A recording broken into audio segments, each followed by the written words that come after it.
খেয়াল করো, যশোরপুর 2025। এখানে আমাদেরকে তোমার একটা অবতল দর্পণ দেওয়া আছে, পি মেরু, এফ ফোকাস, বক্রতার কেন্দ্র সি। তো আমাদের এখানে বক্রতার ব্যাসার্ধ কত? 30 সেন্টিমিটার। তো আমরা চাইলে ফোকাস বের করতে পারি। আমরা ফোকাস ইজ ইকুয়াল টু কি জানি? r/2। আমরা 30কে যদি অর্ধেক করে দিই তাহলে কি পেয়ে যাব? ফোকাস পেয়ে যাব 15। যাই হোক, প্রশ্ন কী বলছে? দর্পণটার সামনে কত দূরে বস্তু রাখলে, মানে হলো ইউ এর মান বের করতে হবে। কত দূরে বস্তু রাখলে বস্তুর আকারের 3 গুণ বিবর্ধিত বাস্তব প্রতিবিম্ব পাওয়া যাবে। 3টা কথা, 3 গুণ পেতে হবে, তার মানে এম এর মান বা ম্যাগনিফিকেশন বা বিবর্ধনের মান শুড বি 3। বিবর্ধিত বাস্তব বিম্ব, বাস্তব বিম্ব মানে হলো আমাদের ক্ষেত্রে এম এর ভ্যালু পজিটিভ, বা বাস্তব প্রতিবিম্বের জন্য আমরা যেটা জানি বি এর ভ্যালু পজিটিভ, এটা ইউজ করে ম্যাথটা করব। ঠিক আছে, তাহলে আসো আমরা যা জানি ওইখান থেকে যাই। আমাদের এই যে দেওয়া আছে না ব্যাসার্ধটা 30 সেন্টিমিটার, এখান থেকে এফ বের করলাম 15 সেন্টিমিটার, শুরুতেই বললাম। আর বিবর্ধন 3 গুণ বলছে, সো এম এর মান 3। ওকে, এখন আমরা বিবর্ধনের নর্মাল সূত্র কি জানি? M is equal to minus V by U. ওই সূত্রটা লিখলাম, এই যে M is equal to minus V by U is equal to 3। এই যে বিবর্ধন আমাদের কত বলছে? 3 বলছে, সো ইজ ইকুয়াল টু 3 হওয়ার কথা। ঠিক আছে, এখন আমরা এটা একটু তোমার করতেছি, ক্যালকুলেশন করতেছি, মানে হলো বি এর মানটা বের করতেছি ইউ এর মাধ্যমে। এখন এখানে মডুলাস চিহ্ন আছে না? মডুলাস চিহ্ন যখন তুলবা এটার আগে একটা প্লাস মাইনাস দিতে হবে, বুঝছো? মডুলাস যখন তুলবা এই যেখানে ভি বাই ইউ আছে না, ভি বাই ইউ এর জায়গায় আমরা একটা প্লাস মাইনাস দিব, ইজ ইকুয়াল টু 3।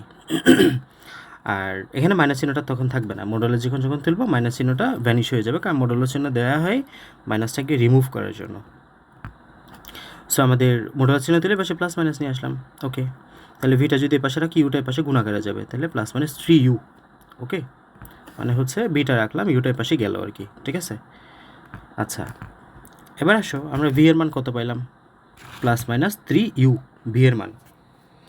তো আমরা ভি এর মান লিখলাম প্লাস মাইনাস 3u। এখন আমরা সূত্র কি জানি? আমরা ইউ এর মান, আমাদের টার্গেট কি ইউ এর মান বের করা, মূল টার্গেট। এই যে বললাম ইউ এর মান বের করতে হবে। তো সূত্র কি জানি? 1/b plus 1/u is equal two 1/f। এটা আমরা জানি। এখানে এখন দেখো ভি এর মান কী পেয়েছিলা? প্লাস মাইনাস 3u, কিন্তু তোমাকে ওই যে বলছে বাস্তব, এর জন্য বি এর, তাহলে V is equal to plus minus 3 মানে হলো প্লাস 3ও হতে পারে মাইনাস 3ও হতে পারে। আমি প্লাস 3 ইউজ করবো না মাইনাস 3 ইউজ করবা, যেহেতু তোমাকে বাস্তব প্রতিবিম্ব বলছে, সো প্লাস 3 ইউজ করবা। ওকে, সো আমরা প্লাসটা নিব। তো আসো 1/u plus 1/v is equal two 1/f। ওই বি এর জায়গায় প্লাস 3u বসাই দিছি আমরা, এই যে কারণ বি এর মান কত ধরছি? প্লাস 3u, আমরা বের করে আসছি এটা। এখন খেয়াল করো, এখানে আমাদের তোমার 1/u, এখানে 1/u আছে, এখানে 1/u আছে, 1/u কমন নিলাম, তাহলে এখানে 1/u কমন নিলে এখানে 1 থাকবে শুধু, আর এখানে তোমার 1/3টা রয়ে যাবে, আর 1/f তো আছেই। ঠিক আছে, এরপরে হচ্ছে আমাদের 1 প্লাস 1/3 ইজ ইকুয়াল টু 4/3 হয়, 1/f রয়ে গেছে। আর এখানে ইউটা আমরা এক পাশে রাখলাম, বাকি সব এ পাশে পাঠিয়ে দিচ্ছি। কেমন? বাকি সব পাশে পাঠিয়ে দিলে এটা ক্যালকুলেশনটা বুঝতে চেষ্টা করি, এটা এভাবে করে করতে পারবা। 4/3 is equal two 1/f। So ধরো আমি এফ ইউটা এ পাশে পাঠাচ্ছি, এটা পাশে ভাগাকারে আছে না, তাহলে ওই পাশে গেলে সমান চিহ্ন এ পাশে গেলে গুণাকারে যাবে। আর 1/f পাশে, এখানে 4/3 আছে, 1/f এ পাশে নিয়ে আসলে এটা তোমার কী হয়ে যাবে? এই যে এফটা নিচে আছে, এটা গুণ হয়ে যাবে। So is equal to 4f divide by 3, এই যে 4/3 ইন্টু এফ। ঠিক আছে, 4/3 ইন্টু এফ, একই কথা আর কি, মানে আর নিয়ে যাবে, এটা গণিতের স্বাভাবিক ক্যালকুলেশন।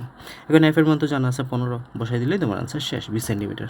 তার মানে ইউ এর মান কত? 20 সেন্টিমিটার, মানে হলো 20 সেন্টিমিটার দূরে রাখলে তুমি এই 3 গুণ বিবর্ধন প্রতিবিম্বটা পাবা। ঠিক আছে, সো সিম্পল ম্যাথ, তুমি এফ এর মান জানো, এম এর মানও জানা আছে, M is equal to V by U এর জন্য তুমি ভি এর মানটা বের করবা 3u, এখন প্লাস ইউজ করবা আর মাইনাস ইউজ করবা, যেহেতু বাস্তবতায় প্লাস ইউ ইউজ করবা, বাকিটা এই সূত্র দিয়ে জাস্ট ক্যালকুলেশন, বুঝছো? এরপরে আসো একই বিবর্ধনে অবাস্তব।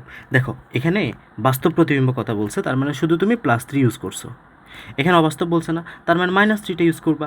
সব একই, সব একই, শুধুমাত্র -3 ইউজ করবা। খেয়াল করো, এই যে আমরা বাস্তব বিবর্ধনের ক্ষেত্রে +-3u দেখে আসছি এখানে, এই যে খেয়াল করো ভি এর মান এখানে লিখছি না,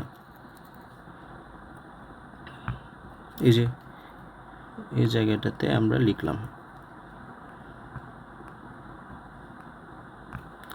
এই যে B is equal to plus 3u, এবং এদিকে আমরা কি দেখতে পাচ্ছি, এই যে V is equal to plus minus 3u। এখন প্লাস নেবে না মাইনাস নেবে, যেহেতু অবাস্তব বলছে এই জায়গাটাতে অবাস্তব, সো বাস্তব প্রতিবিম্বের ক্ষেত্রে আমরা জানি প্লাস 3u, আর অবাস্তব প্রতিবিম্বের ক্ষেত্রে এই যে অবাস্তব প্রতিবিম্বের ক্ষেত্রে মাইনাস 3 ইউজ করবা। ওকে, বাকি সব একই। এই যে আমরা এখানে 1/u যে 1/v, ভি এর মানটা বসালাম, ওকে, মাইনাস 3u বসালাম, এখন 1/u কমন নিলাম, তাহলে এখানে 2/3 থাকে, 1/f, ইউ এর মান কত হয়, এই যে 2/3, এফ এর মানটা বসাই দিলে 15 বসাবা 10, এতটুকুই তোমার আনসার মূলত। ঠিক আছে, তাহলে ইউ এর মান 10 সেন্টিমিটার, মানে 10 সেন্টিমিটার দূরে রাখলে তোমার অবাস্তব প্রতিবিম্ব পাবা। ঠিক আছে, এখন তুমি চাইলে বি এর মানটাও বের করে দেখাইতে পারো ওদেরকে, কারণ আমরা তো জানি, আমরা তো ধরে আসছি ভি ইজ ইকুয়াল টু কি মাইনাস 3u, তো ইউ তো বের করে ফেলছো, তোমার আনসার এতটুকু শেষ। মানে ইউ এর মান 10 সেন্টিমিটার, মানে আগের মেতে তুমি ইউ এর মানটা সিম্পল শুধু প্লাস 3 ইউজ করে করবা, প্লাস 3u, আর এই মেতে তুমি মাইনাস 3 ইউজ করে ম্যাথটা করবা। ঠিক আছে, এখন V is equal to minus 3u তুমি জানো আগের ম্যাথে, সো তুমি চাইলে বিটাও বের করে দেখাইতে পারো, সমস্যা কি, মাইনাস 3 ইন্টু ইউ এর মান কত পাইলে 10 সেন্টিমিটার, সো মাইনাস 30 সেন্টিমিটার। ঠিক আছে, মানে হলো তোমার দর্পণের পিছনে প্রতিবিম্বটা গঠিত হবে, যেহেতু ভি এর মান মাইনাস আসছে, তার মানে কি প্রতিবিম্ব গঠিত হবে দর্পণের পিছনে, বুঝতে পারছো? সো এই আর কি, এখানে আমরা ইউ এর মানটা বের করে রাখলেও মোটামুটি হয়ে যাবে ম্যাথটা। ঠিক আছে, এই